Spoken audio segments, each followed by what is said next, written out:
समाजवादी ಜಾತ್ಯತೀತ ಪ್ರಜಾಸತ್ತಾತ್ಮಕ ಗಣರಾಜ್ಯವನ್ನಾಗಿ ರೂಪಿಸುವುದಕ್ಕಾಗಿ ಭಾರತದ ಎಲ್ಲ ಪ್ರಜೆಗಳಿಗೆ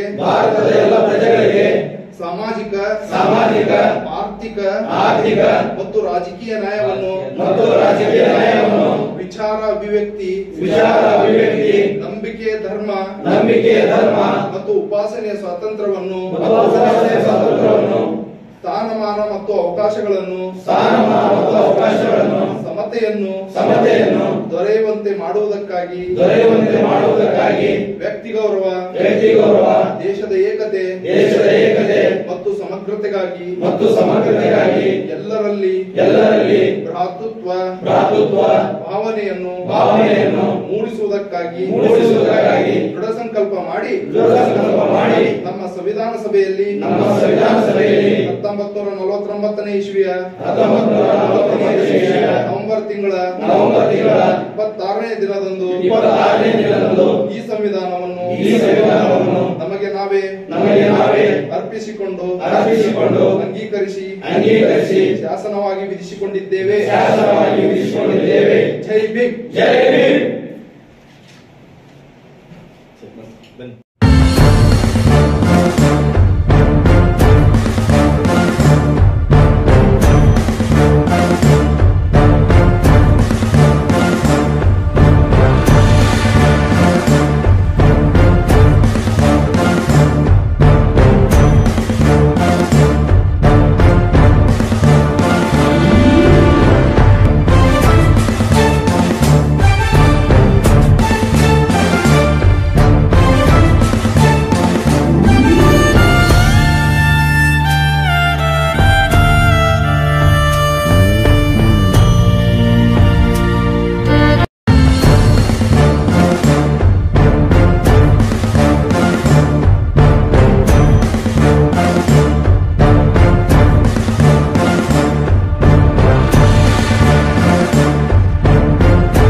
ಜನ ಈ ಸಂವಿಧಾನವನ್ನು ಬದಲಾವಣೆ ಮಾಡಬೇಕಂತ 3% ಜನ ಹೇಳ್ತಾರೆ. 3% ಆಳ್ತಕ್ಕಂಥ ಪ್ರಧಾನಮಂತ್ರಿ ಹೇಳ್ತಾರೆ ನಾವು ದೇಶವನ್ನು ಸಮಾನತೆಯಿಂದ ನೋಡ್ತೀವಿ ಅಂತ ಹೇಳ್ತಾರೆ. ಇಲ್ಲಪ್ಪ ಇದೆ 49 ಜನ ರಾಯಭಾರಿಗಳು ವಿದೇಶದಲ್ಲಿ ಎಲ್ಲ ಬ್ರಾಹ್ಮಣರೇ. ಇವಾಗ 21ನೇ ತಾರೀಕು ಏನು ಅಯೋಧ್ಯೆ ರಾಮ ಮಂದಿರ ಆಗತ್ತದೆ. ಇಡೀ ದೇಶದ ದೇವಸ್ಥಾನಗಳೆಲ್ಲ ಪಲ್ಲಕ್ಕಿ ಮಾಡ್ಬೇಕಂತೆ, ಎಲ್ಲಾ ಕಡೆನೂ ಜಾತ್ರೆ ಮಾಡ್ಬೇಕಂತೆ, ಪಲ್ಲಕ್ಕಿ ಮಾಡ್ಬೇಕಂತೆ. ಅದು ಕಮಿಟಿಯಲ್ಲಿ ಇರೋದು ಯಾರು? ಎಷ್ಟು ಕೋಟಿ ಲಾಸ್ ಅಲ್ಲಪ್ಪ, ಅಲ್ಲಿ ಅದು ಸಮಿತಿಯಲ್ಲಿ ಇರೋದು ಯಾರು? ಆ ಸಮಿತಿ ನಿರ್ಧಾರ ಮಾಡೋರು ಯಾರು? ಆ 1000 ಕೋಟಿ ರೂಪಾಯಿ ಒಡೆಯರು ಯಾರು? ಅದು 1000 ಲಕ್ಷಾಂತರ ರೂಪಾಯಿ ಕೋಟಿ ದುಡ್ಡಿದೆ, ಅದಕ್ಕೆ ಒಡೆಯರು ಯಾರು? ಬ್ರಾಹ್ಮಣರೇ. ಇಲ್ಲಿ ನಮ್ಮ ಸಂತೋಷ್ ಪಲ್ಲಕ್ಕಿ ಮಾಡೋದು, ನಮ್ಮ ಸುನೀಲ್ ಪಲ್ಲಕ್ಕಿ ಮಾಡೋದು, ಎಲ್ಲ ಒಬ್ಬರೆಲ್ಲ ಮೆರವಣಿಗೆ ಮಾಡೋದು, ಸಾಲ ಮಾಡ್ಕೊಳ್ಳೋದು ಅಲ್ವಾ? ಇವತ್ತು ಅಷ್ಟು ಕೋಟಿ ಹಾಸ್ಪಿಟಲ್ ಕಟ್ಟಿದ್ರೆ ಇಷ್ಟು ಜನಕ್ಕೆ ಅನುಕೂಲ ಆಗದ. 3000 ಕೋಟಿ ಸರ್ದಾರ್ ವಲ್ಲಭಾಯಿ ಪಟೇಲ್ ಸ್ಟ್ಯಾಚು ಅದು ಕೇಳಿದ 3000 ರೂಪಾಯಿ ಕೋಟಿ ಖರ್ಚು ಮಾಡಿದ್ರೆ 3000 ಕೋಟಿ ಸಣ್ಣ ಅಮೌಂಟಾ? ಯಾರು ಕೂಡ ಖರ್ಚು ಮಾಡ್ತಾ ಅವರು ಕೇಳ್ತಾ ಇಲ್ಲ. ಗಂಗಾ ನದಿನ ಶುದ್ಧೀಕರಣ ಮಾಡಕ್ಕೆ ಅದಕ್ಕೊಂದಷ್ಟು ಲಕ್ಷ ಕೋಟಿನಂತೆ. ಅದು ಶುದ್ಧಿ ಮಾಡ್ಕೊಂಡು ನಮ್ಗೇನಾಗಬೇಕು? ಗಂಗಾ ನದಿ ಶುದ್ಧಿ ಮಾಡಿ ನಮ್ಗೇನಾಗಬೇಕು? ನಮ್ಗೇನು ಅದನ್ನ ಪ್ರಾಫಿಟ್ ಇದೆಯಾ? ಆ ನೀರನ್ನು ಕುಡಿದ ತಕ್ಷಣ ಕಾಯಿಲೆ ಮೇಲೆ ಆಗ್ತದ? ಆ ನೀರನ್ನು ಕುಡಿದ ತಕ್ಷಣ ನಮ್ಮ ಮನ ಪರಿವರ್ತನೆ ಆಗ್ತದ? ಆ ನೀರು ಕುಡಿದ ತಕ್ಷಣ ಬಡತನ ಹೋಗ್ತದ? ಆ ನೀರು ಕುಡಿದ ತಕ್ಷಣ ನಮ್ಗೆ ಉದ್ಯೋಗ ಸಿಗ್ತದ? ಆರೋಗ್ಯ ಸಿಗ್ತದ? ಏನು ಸಿಗೋದಿಲ್ಲ. ಅದು ಶುದ್ಧಿ ಮಾಡ್ಕೊಂಡು ನಮ್ಗೇನಾಗಲ್ಲಪ್ಪ? ಅದೇ ದುಡ್ಡು ಕೊಡು ಬೇರೆಯೊಬ್ಬರಿಗೆ ಉದ್ಯೋಗ ಸೃಷ್ಟಿ ಮಾಡು. ಇವತ್ತು ವರ್ಷಕ್ಕೆ 2000 ಜನ ವಿದ್ಯಾಭ್ಯಾಸ ಮುಗಿಸ್ಕೊಂಡು ಹೊರಗಡೆ ಬಂದ್ರೆ 500 ಜನಕ್ಕೆ ಉದ್ಯೋಗ ಸಿಗಲ್ಲ. ಸಿಗುತ್ತಾ ಸಂತೋಷ್? ಎಷ್ಟು ಜನ ಸಿಗುತ್ತಾ ಉದ್ಯೋಗ? 500 ಜನಕ್ಕೆ ಉದ್ಯೋಗ ಸಿಗಲ್ಲ. ಆಯ್ತು, 500 ಜನ ಸಿಗ್ತಾರೆ. 1 ವರ್ಷ ನಿರುದ್ಯೋಗಿಗಳು. ನಾವು ದುಡಿಯೋಕೆ ಉದ್ಯೋಗ ಕೊಡ್ಬೇಕಲ್ಲ, ಏನು ಕೊಡೋದಿಲ್ಲ. ಈ ತರದ ಸಮಸ್ಯೆಗಳಿದೆ. ಇದು ಚಳುವಳಿ ಕಟ್ಟೋದು ಇವುಗಳ ಬಗ್ಗೆ ಚಿಂತನೆ ಮಾಡೋದಕ್ಕೆ ಅರ್ಥ ಜಲ ಸ್ನೇಹಿತರೆ. ಅದರಿಂದ ಇನ್ನು ಮಾತಾಡ್ತಾ ಹೋದ್ರೆ ಸಾಕಷ್ಟು ವಿಚಾರಗಳಿದ್ದೇವೆ. ಅದರಿಂದ ನಾನು ಹೆಚ್ಚಿನ ವಿಚಾರ ಮಾತಾಡೋದ್ರಿಂದ ಈ ಒಂದು ಕಾರ್ಯಕ್ರಮ ಏನಿದೆ ಈ ಕಾರ್ಯಕ್ರಮ ಸಮಾರೋಪ ಸಮಾರಂಭ ಇದೆ 29ನೇ ತಾರೀಕು. ಇಲ್ಲಿ ಬಂದಿರತಕ್ಕಂಥ ಎಲ್ಲರೂ ಸಹ ಬೆಂಗಳೂರಿನ ಕಡೆ ಬರಬೇಕು. ಕಾರ್ಯಕ್ರಮದಲ್ಲಿ ಏನ್ ಚರ್ಚೆಗಾಗ್ತವೆ, ಏನಾಗ್ತದೆ ನಮ್ದು ಸವಾಲುಗಳ ಬಗ್ಗೆ ಇದು ಮಾಡಬೇಕು. ಏನಪ್ಪ ಅಷ್ಟು ದೂರ ಹೋಗ್ಬೇಕಾದ್ರೆ ನಾವು ಇಷ್ಟು ರೊಕ್ಕ ಖರ್ಚು ಮಾಡ್ಕೊಂಡು ಅನ್ನುವಂಥದ್ದು. ಇವತ್ತು ನಾವು ಅಯೋಧ್ಯೆಗೆ ಯಾರಾದರೂ RSS ಕಾಲ್ ಕೊಟ್ರೆ ಎಲ್ಲ ಹೋಗ್ಬಿಡ್ತೀರಿ ಅಲ್ವಾ. ಇದು ನಮ್ಮ ಬದುಕು ಬದಲಾವಣೆ ಆದಂಥದ್ದು, ನಮ್ಮನ್ನ ರಕ್ಷಣೆ ಮಾಡುವಂಥದ್ದು. ಆ ಕಾರಣಕ್ಕಾಗಿ ಈಗ ಒಂದು ಕಾರ್ಯಕ್ರಮ ಕಡೆ ನಮ್ಮ ಸುನಿಲ್ ಲಕ್ಷ್ಮಣ್ ಬೆಟ್ಟಿಗೇರ್ ಅವರ ನೇತೃತ್ವದಲ್ಲಿ ಕಾರ್ಯಕರ್ತರು ಈ ಕಾರ್ಯಕ್ರಮ ಬರಬೇಕು. ಕಾರ್ಯಕ್ರಮದಲ್ಲಿ ಈ ಕಾರ್ಯಕ್ರಮ ಉದ್ಘಾಟನೆ ಮಾಡಲಿಕ್ಕೆ ನಮ್ಮ ಲೋಕೋಪಯೋಗಿ ಸಚಿವರಾಗಿರ್ತಕ್ಕಂಥ ಸತೀಶ್ ಜಾರಕಿಹೊಳಿ ಬರ್ತಾ ಇದ್ದಾರೆ, ಸಮಾಜ ಕಲ್ಯಾಣ ಮಂತ್ರಿ ಆಗಿರ್ತಕ್ಕಂಥ HC ಮಹದೇವಪ್ಪನವರು ಬರ್ತಾ ಇದ್ದಾರೆ. ಆಮೇಲೆ ಇದರಲ್ಲಿ ವಿಶೇಷತೆ ಏನಂತ ಹೇಳಿದ್ರೆ ಈ ಕಾರ್ಯಕ್ರಮ ಎಲ್ಲ ಧರ್ಮಗುರುಗಳು ಇರ್ತಾರೆ. ಇಸ್ಲಾಂ ಧರ್ಮಗುರು, ಕ್ರೈಸ್ತ ಧರ್ಮಗುರು, ಸಿಖ್ ಧರ್ಮಗುರು, ಜೈನ ಧರ್ಮಗುರು, ಬೌದ್ಧ ಧರ್ಮಗುರು ಎಲ್ಲರೂ ಕರೆಸ್ತಾರೆ. ಯಾಕಂದ್ರೆ ಸ್ವತಂತ್ರ ಅದಕ್ಕೆ ಸಂವಿಧಾನ ಕೇವಲ ಪರಿಶಿಷ್ಟ ಜಾತಿ ಪರಿಶಿಷ್ಟ ಪಂಗಡದವರಿಗೆಲ್ಲ ಹೇಳ್ತಾರೆ. ಪರಿಶಿಷ್ಟ ಜಾತಿಗೆ ಏನಪ್ಪಾ ಅಂಬೇಡ್ಕರ್ ಸಾಹೇಬರು ಬಂದು ಅವ್ರಿಗೆಲ್ಲ ಕೊಟ್ಟು ಬಿಟ್ಟು ಎಷ್ಟು ಕೊಟ್ಬಿಟ್ಟವ್ರೆ? 15% ಕೊಟ್ಟವ್ರಪ್ಪ. 15% ಎಷ್ಟು ಜಾತಿಗಳು? 106 ಜಾತಿಗಳು. ಡಿಬೇಟ್ ಮಾಡ್ರಿ 106 ಜಾತಿಗಳು 15%ಗೆ 3%ಗೆ ಎಷ್ಟು ಜಾತಿಗಳು? 56 ಜಾತಿಗಳು 3%ಗೆ. ಈಗೇನಾದ್ರು 7% ಆಗಿದೆ ಅಲ್ವಾ? ಮತ್ತೆ 4+3 7% ಆಗಿದೆ. 15 2% 17% ಮಾಡಿದ್ರೆ ಅದು ಇನ್ನೂ ಅನುಷ್ಠಾನ ಆಗಿಲ್ಲ. ಅದು ಅನುಷ್ಠಾನಕ್ಕೂ ಹೋರಾಟ ಮಾಡಬೇಕು. ಅದಕ್ಕೂ ನಮ್ಗೆ ತುಪ್ಪ ಮೂತಿ ಗೋರ್ಸವ್ರೆ ಸಿದ್ದರಾಮಯ್ಯವರು. ಅವ್ರು ಏನ್ ಹೇಳ್ತಾರೆ, ಅದೇಪ್ಪ ಅದು ಸೆಂಟ್ರಲ್ ಇದು 7D ನಲ್ಲಿ 7 ಶೆಡ್ಯೂಲ್ ಇದಾಗಬೇಕು ಅಂತ. 7 ಶೆಡ್ಯೂಲ್ ಯಾವಾಗ ಹೋಗೋದು? ನಾವು ಕಾನೂನು ತಜ್ಞರು ಮಾತಾಡಿದ್ದನ್ನು ಕೇಳಿದ್ವಿ, ಡಿಬೇಟ್ಗಳಲ್ಲಿ ಕೇಳಿದ್ವಿ. ಯಾರಾದ್ರೂ ಸ್ಟೇ ಹೋಗ್ತಾರೆ ಸುಪ್ರೀಂ ಕೋರ್ಟ್ ಅಂತ ಹೇಳಿ 9 ಶೆಡ್ಯೂಲ್ ಸೇರಿಸುವಂಥದ್ದು, 9 ಶೆಡ್ಯೂಲ್ ಸೇರ್ತಕ್ಕಂಥದ್ದು. ನೀವು ಅನುಷ್ಠಾನ ಮಾಡಿ. ಈಗಾಗಲೇ ಎಷ್ಟೋ ಈಗ ಈ ಅಕಾಡೆಮಿಯಲ್ಲಿ ಮಾಡಿದ್ರೆ 2% ರೈಸ್ ಆಗಿದೆ. ಎಷ್ಟೋ ಜನ ವಿದ್ಯಾರ್ಥಿ ಡಾಕ್ಟರ್ ಇಂಜಿನಿಯರ್ ಸಿಗ್ತಾ ಇತ್ತು. ಅಲ್ಲಿ 4% ಮಾಡಿದ್ರೆ ಅವ್ರಿಗೆ ಎಷ್ಟೋ ಜನ KS ಇದ್ರಲ್ಲಿ ಸಿಗ್ತಾ ಇತ್ತು. ಅದ್ರ ಅನುಷ್ಠಾನ ಮಾಡಲಾರ್ದೇನೆ ಕೇಂದ್ರ ಸರ್ಕಾರದವರು ಆ ಕಡೆ ಡೆಲ್ಲಿ ಕಡೆ ಬೆಲ್ಟ್ ತೋರಿಸ್ತಾರೆ. ನಮ್ಮ ನಾಳವಂತರು ನ್ಯಾಯ ಓಟ ಗೆಲ್ಸಿದ್ದಂತ ಇಟ್ಕೊಳ್ಳೋಣ. ಈ ಮನುವಾದಿಗಳು ದೂರ ಇಡಕ್ಕೆ ಇವ್ರನ್ನ ತಂದಿವಿ. ಇವರು ನಮ್ಮನ್ನ ಬಟ್ಟೆಯಲ್ಲಿ ಚಪ್ಪಲಿ ಸುತ್ಕೊಂಡು ಹಿಂಗ್ ತೋರಿಸ್ತಾ ಇದ್ದಾರೆ. ಈ ತರ ಇದೆ. ಇದನ್ನೆಲ್ಲ ಎದುರಿಸಬೇಕಾದ್ರೆ ನಾವುಗಳು ಮಾನಸಿಕವಾಗಿ ತಯಾರಾಗಿರ್ಬೇಕು. ಅನೇಕರು ನಮ್ಮ ಹಿರಿಯರಿದ್ದಾರಲ್ಲ, ಇದಕ್ಕೆ ಚಳುವಳಿ ಮಾಡ್ಬೇಕಾಗಿರೋದು.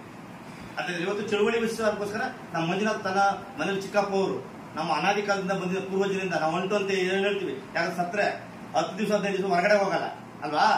ಅವತ್ತಿಂದನು ಅಂತದ್ರಲ್ಲಿ ಹೋರಾಟದ ಒಂದು ಇದಿರೋದ್ರಿಂದ ಇವತ್ತು ನಮ್ಮ ಜೊತೆ ಬಂದು ಕುಳಿತಿದ್ದಾರೆ.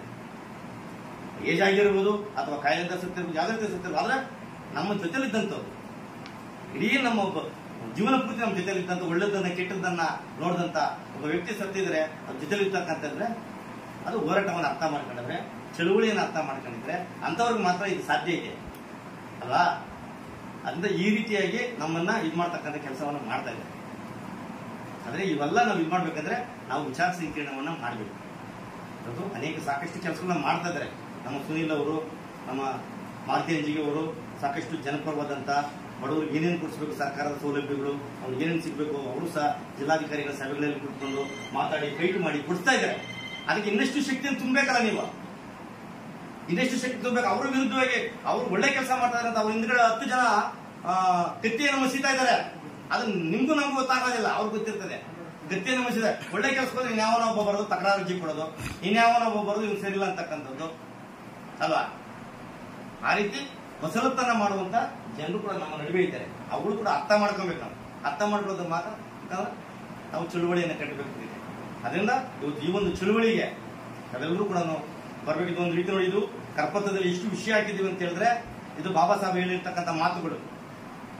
ಸ್ವತಂತ್ರ ಗಣರಾಜ್ಯೋತ್ಸವ ಅಂತ ಹೇಳಿದ್ರೆ ಬಾಬಾ ಸಾಹೇಬ್ ಹೇಳಿದ್ದಾರೆ. ಇದನ್ನ ಓದಬೇಕು. ಯಾಕಂದ್ರೆ ಇದು ವಿಷಯದಲ್ಲಿದೆ ಬಾಬಾ ಸಾಹೇಬರ ಕಂಡಂತಕ್ಕಂಥ. ಇದುವರೆಗೂ ಸಹ 60 ವರ್ಷದ ದಲಿತ ಚಳುವಳಿ, ಯಾವ ದಲಿತ ಚಳುವಳಿ ಈ ವಿಚಾರವನ್ನ ಹೊರಗಡೆ ತಗೊಂಡಿಲ್ಲ. ಇದನ್ನ ನಮ್ಮ ಸುಮಾರು ವರ್ಷಗಳ ಸ್ಟಡಿ ಮಾಡಿರ್ತಕ್ಕಂಥ ಒಬ್ಬ ವಿಚಾರವಂತರು ಈ ಕರಪತ್ರವನ್ನು ಕೊಟ್ಟು ತಾನು ಹಾಕಿರೋದಲ್ಲ ಇರ್ತಕ್ಕಂಥದ್ದು. ಬಾಬಾ ಸಾಹೇಬರ ದೃಷ್ಟಿಕೋನದ 74ನೇ ಗಣರಾಜ್ಯೋತ್ಸವ ಅಂದ್ರೆ ಸ್ವತಂತ್ರ ಗಣರಾಜ್ಯೋತ್ಸವ. ಇವತ್ತು ಬಿಡೀ ರಾಜ್ಯ ಗಣರಾಜ್ಯೋತ್ಸವ ಆಚರಣೆ ಮಾಡ್ತಾ ಇರೋದು. ಆದ್ರೆ ಬಾಬಾ ಸಾಹೇಬ್ ಹೇಳಿರ್ತಕ್ಕಂಥ ಸ್ವತಂತ್ರ ಗಣರಾಜ್ಯೋತ್ಸವವನ್ನು ಆಚರಣೆ ಮಾಡ್ತಾ, ಸ್ವತಂತ್ರ ಗಣರಾಜ್ಯೋತ್ಸವ ಅಲ್ವಾ? ಅದರಿಂದ ಇವತ್ತು ನೋಡಿ ಎಷ್ಟು ವಿಭಿನ್ನವಾಗಿದೆ ಅಂದ್ರೆ ಸಂವಿಧಾನವನ್ನೇ ಬಾಬಾ ಸಾಹೇಬ್ ಬರ್ದಿಲ್ಲ ಅಂತ ಹೇಳ್ತಾರೆ.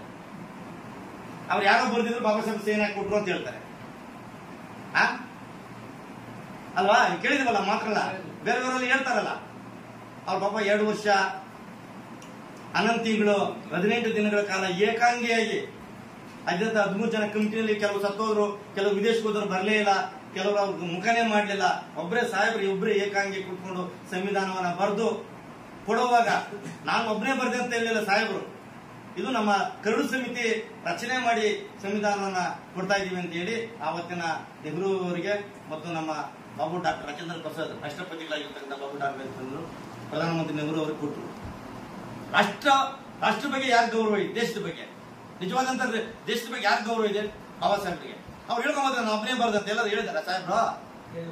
ಎಲ್ಲರೂ ಸಾಹೇಬ್ರು ಹೇಳಿದ್ರೆ ನಾನು ಒಬ್ಬನೇ ಬರ್ದಿದ್ದೀನಿ ಅಂತ. ಇದು ಕರಡು ಸಮಿತಿ ಬರ್ದಿದ್ದೀವಿ, ಸಮಿತಿಯಿಂದ ಇದನ್ನ ಇದು ಮಾಡ್ತಾ ಇದೀವಿ ಅಂತ ಹೇಳಿದ್ರು. ಇವತ್ತು ಯಾರು ಬೇರೆಯವ್ರು ಯಾವ್ದಾರ ನಾನು ಒಬ್ಬನೇ ನಾನೇ ಅಂತ ಎಲ್ಲ ಹೇಳೋರು ಅಲ್ವಾ? ಇವತ್ತು RSS ರಾಷ್ಟ್ರಭಕ್ತಿಗೆ, ಬಾಬಾ ಸಾಹೇಬ್ ಅಂಬೇಡ್ಕರ್ ರಾಷ್ಟ್ರಭಕ್ತಿಗೆ ನಾವು ವ್ಯತ್ಯಾಸಗಳನ್ನು ನೋಡಬೇಕು. ಈ ವ್ಯತ್ಯಾಸವನ್ನ ಇವತ್ತು ಇಲ್ಲಿರ್ತಕ್ಕಂಥ ನಾವು ಆಲೋಚನೆಯನ್ನ ಮಾಡಬೇಕು. ಇವತ್ತು ನಮ್ಮ ಮುಂದಿರ್ತಕ್ಕಂಥ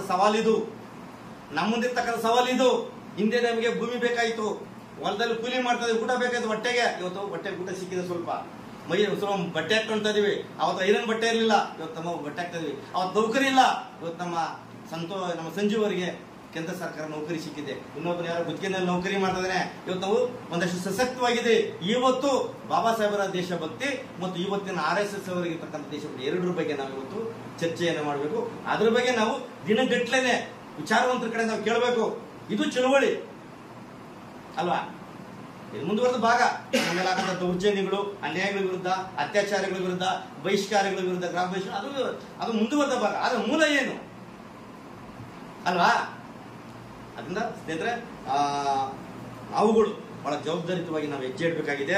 ಅದರಿಂದ ಇವತ್ತು ಈ ಒಂದು ಕಾರ್ಯಕ್ರಮಕ್ಕೆ ನಾವೆಲ್ಲರೂ ಸಹ ಇಲ್ಲಿ ಬಂದಿರತಕ್ಕಂಥ ನಮ್ಮ ಎಲ್ಲ ಹೋರಾಟಗಾರರು, ನಮ್ಮ ಎಲ್ಲ ಸ್ನೇಹಿತರು ಎಲ್ಲರೂ ಸಹ ಈ ಒಂದು ಕಾರ್ಯಕ್ರಮ ಎಷ್ಟೇ ಕಷ್ಟ ಇರಲಿ, ಎಷ್ಟೇ ಹಣದ ಸಮಸ್ಯೆ ಇರಲಿ, ಒಂದಷ್ಟು ಸಾಲ ಮಾಡಿಕೊಂಡು ಅಲ್ಲ ಒಂದಷ್ಟು ಏನೋ ಮಾಡಿಕೊಂಡು ಒಂದು ಈ ಕಾರ್ಯಕ್ರಮ ತಾವೆಲ್ಲರೂ ಕೂಡ ಬರಬೇಕು. ಈ ಒಂದು ಕಾರ್ಯಕ್ರಮ ಮಾಡೋದ್ರ ಮುಖಾಂತರ ಈ ಸಂಪೂರ್ಣ ಸಂವಿಧಾನವನ್ನ ಸಂಪೂರ್ಣವಾಗಿ ಅನುಷ್ಠಾನ ಮಾಡೋಕ್ಕಾಗಿ ನಾವು ಒತ್ತಾಯವನ್ನು ಮಾಡಬೇಕು. ಸಂಪೂರ್ಣವಾಗಿ ಅನುಷ್ಠಾನ ಮಾಡೋದಕ್ಕೆ ಒತ್ತಾಯ ಮಾಡಬೇಕು. ಆಮೇಲೆ ಇವತ್ತು ಜೊತೆಗೆ ಈ ಒಂದು ಕಾರ್ಯಕ್ರಮದಲ್ಲಿ ನಮ್ಮ ರಾಜ್ಯದ ಜ್ವಲಂತ ಸಮಸ್ಯೆಗಳು, ಆ ಸಮಸ್ಯೆಗಳ ಬಗ್ಗೆ ಈ ರಾಜ್ಯ ಸರ್ಕಾರದ ಸಚಿವರಾಗಿರ್ತಕ್ಕಂಥವ್ರು ಬರ್ತಿದ್ರೆ ಅವರಿಗೆ ಅವ್ರ ಮುಖಾಂತರ ಮುಖ್ಯಮಂತ್ರಿಗಳಿಗೆ ನಾವು ಮನವಿಯನ್ನು ಕೊಡಬೇಕು. ಅವ್ರು ಯಾರ್ಯಾರಿಗೋ ಏನೇನೋ ಜಯಂತಿಗಳನ್ನು ಘೋಷಣೆ ಮಾಡ್ತಾರೆ, ಘೋಷಣೆ ಮಾಡಿ ನಮ್ಮ ತಕರಾರು ಏನಿಲ್ಲ. ಕನಿಷ್ಠ ಮೌರ್ಯ ಸಾಮ್ರಾಜ್ಯ ಇವತ್ತು ನಮ್ಮನ್ನು ಎದಾಗ್ತದೆ. ಚಂದ್ರಗುಪ್ತ ಮೌರ್ಯ, ಅಶೋಕ ಮೌರ್ಯ ಅವ್ರ ಜನ್ಮ ದಿನಾಚರಣೆ ಕನಿಷ್ಠ ಶಾಲೆಗಳಿಗೆ ರಜೆ ಕೊಡೋದು ಬೇಡ, ಒಂದು 2 ಅವರ್ ಘೋಷಣೆ ಮಾಡಿ, ಸರ್ಕಾರ ಘೋಷಣೆ ಮಾಡಿ ಅದ್ರ ಬಗ್ಗೆ ಒಬ್ಬ ಉಪನ್ಯಾಸಕರು, ಒಂದು ಶಿಕ್ಷಕರ ಕಡೆಯಿಂದ ಒಂದಷ್ಟು ವಿಚಾರಣೆ ಹೇಳುವಂತ ಸೌಜನ್ಯತೆ ಸರ್ಕಾರಕ್ಕೆಲ್ಲ ಅಧ್ಯಯನ ಮಾಡ್ರಿ. ಯಾರಾದ್ರೂ ಮಾಡ್ದೆ ಇರ್ಲಿ, ಮಾಡ್ಲಿ, ನಮ್ಗೆ ಅದ್ರ ಬಗ್ಗೆ ತಕರಾರು ಏನಿಲ್ಲ. ಇವತ್ತು ನೋಡಿ ಯಾವ್ದಾದ್ರು ಡೆವಲಪ್ ಎಷ್ಟಕ್ಕೂ 1,000 ಕೋಟಿಗಳು ಎಲ್ಲ ಮಾಡ್ತಾರೆ. ಅಲ್ಲಿ ಚಂದ್ರಗುಪ್ತ ಮೌರ್ಯ ಸಮಾಧಿ ಕರ್ನಾಟಕದಲ್ಲಿ ಇದೆ, ಗೊತ್ತಾ ನಿಮ್ಗೆ? ಚನ್ನರಾಯಪಟ್ಟಣ, ಹಾಸನ ಡಿಸ್ಟ್ರಿಕ್ಟ್ ಚನ್ನರಾಯಪಟ್ಟಣ ಒಂದು ಕುಗ್ರಾಮದಲ್ಲಿದೆ ಸಮಾಧಿ. ಚಂದ್ರಗುಪ್ತ ಮೌರ್ಯ ಸಮಾಧಿ ಇದೆ. ಅಲ್ಲಿ ಹೋಗಿ ನಾಯಿ ಇವುಗಳೆಲ್ಲ ರಿಸರ್ಚ್ ಮಾಡ್ತಾರೆ, ಅದನ್ನು ಡೆವಲಪ್ಮೆಂಟ್ ಅದು ಮಾಡ್ಬೇಕಲ್ಲ. ಇದು ಚಂದ್ರಗುಪ್ತ ಮೌರ್ಯ ಮೊಮ್ಮಗ ಯಾರು? ಚಂದ್ರಗುಪ್ತ ಮೌರ್ಯ ಮೊಮ್ಮಗ ಸಾಮ್ರಾಟ್ ಅಶೋಕರು 84,000 ಸ್ತೂಪಗಳನ್ನ ಕಟ್ಟಿದ್ದಾರೆ. 84,000 ಸ್ತೂಪಗಳು. ಬೌದ್ಧ ಧರ್ಮ ಇದಕ್ಕೆ 84,000 ಸ್ತೂಪಗಳಿದ್ದಾವೆ. ಇವತ್ತಿನ ಧರ್ಮಸ್ಥಳ ಬೌದ್ಧ ಸ್ತೂಪ, ದೊಡ್ಡ ತಿರುಪತಿ ಬೌದ್ಧ ಸ್ತೂಪ, ಇವತ್ತು ಏನು ಹಿಂದೂ ಧರ್ಮದ ಒಂದು ಏನು ವೈಭವೀಕರಿಸುವಂತ ದೇವಸ್ಥಾನಗಳು ಏನಿದೆವೋ ಅವೆಲ್ಲವೂ ಕೂಡ ಬೌದ್ಧ ಧರ್ಮದ ಸ್ತೂಪಗಳೇ, ದೇವಸ್ಥಾನಗಳು. ಅದು ಅಶೋಕ 84,000 ಸ್ತೂಪಗಳನ್ನ ಕಟ್ಟಿದ ಅಂತ ಒಬ್ಬ ಮಹಾರಾಜರ ಬಗ್ಗೆ ಒಂದು ಜನ್ಮದಿನಾಚರಣೆಯನ್ನು ಘೋಷಣೆ ಮಾಡ್ಲಿಕ್ಕೆ ಆಗಲಿಲ್ಲ. ಇತಿಹಾಸವನ್ನು ಇರ್ತಕ್ಕಂಥವ್ರು ಅಲ್ವಾ? ಇದ್ರ ಬಗ್ಗೆ ನಾವೆಲ್ಲರೂ ಕೂಡ ಒತ್ತಾಯ ಮಾಡಬೇಕಾಗಿದೆ, ಸರ್ಕಾರ ಗಮನಕ್ಕೆ ನಾವು ತರಬೇಕಾಗಿದೆ. ಆ ಕಾರಣಕ್ಕಾಗಿ ನೀವೆಲ್ಲರೂ ಸಹ ಬರಬೇಕು. ನಾನು ಮತ್ತೊಮ್ಮೆ ನಮ್ಮ ಸುನಿಲ್ ಲಕ್ಷ್ಮಣ್ ಬೆಟಗೇರಿ ಅವರಿಗೆ ಹೇಳ್ತೀವಿ, ನಿಮ್ಮ ಮೇಲೆ ಇವತ್ತು ಜವಾಬ್ದಾರಿ ಇದೆ. ಹೆಚ್ಚಿನ ಜವಾಬ್ದಾರಿ ಇದೆ.